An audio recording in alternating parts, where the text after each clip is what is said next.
Kahit pambansang bay si Alden Richards, very special pa rin daw sa kanya ang kanyang hometown na Laguna. Yan ang chika ni Aubrey Carampel. Ang kanyang mga kababayan sa Laguna ang pinasaya ni Alden Richards kahapon nang dumalo siya sa 25th anniversary show ng ine-endorsong clothing brand. Full support din ang fans ng pambansang bay na nagmula pa sa iba't ibang lugar na dinayo ang Alonte Sports Arena sa Binyan. Kabilang sa mga inawit ni Alden ang bagong single na Rescue Me. Ayon kay Alden, iba raw talaga ang pakiramdam kapag nagpe-perform siya sa kanyang sariling hometown.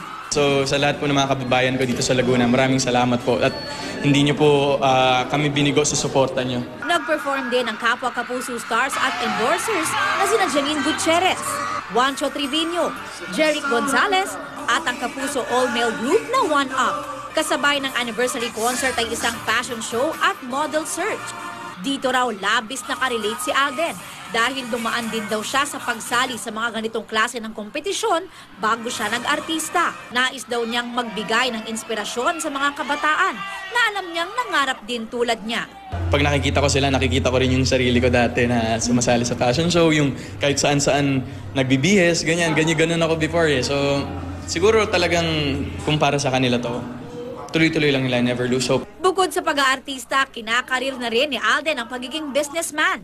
Malapit na raw magbukas ang second branch ng kanyang restaurant sa Quezon City na unang nagbukas sa Tagaytay. Opening siguro end of November or first week ng December po. Okay. Hinahabol ko kasi po yung opening ng December 8 kasi yun po yung 6th year anniversary ko sa showbiz. The same time, Immaculate Conception po.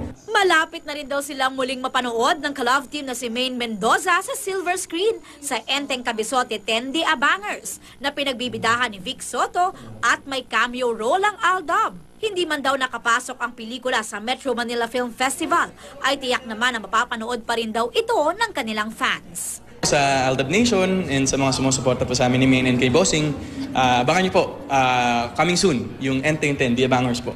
Aubrey Carampel, updated sa Showbiz Happening.